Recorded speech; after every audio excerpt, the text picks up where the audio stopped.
6 জানুয়ারি শনিবার শ্রী শ্রী লালসা বিশ্বেশ্বর বনদুর্গা বাড়িতে প্রতিবারের ন্যায় বাৎসরিক পূজার আয়োজন করা হয়। অঢেল ভক্তবৃন্দের উপস্থিতিতে সুষ্ঠুভাবে সম্পন্ন হয় এদিনের পূজা।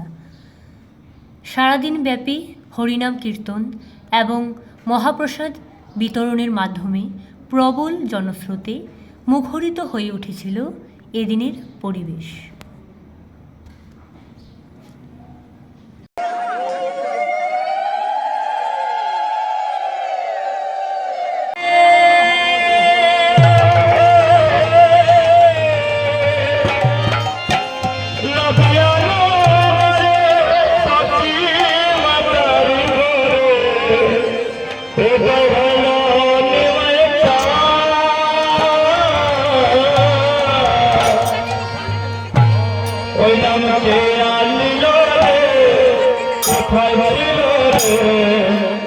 Thank you.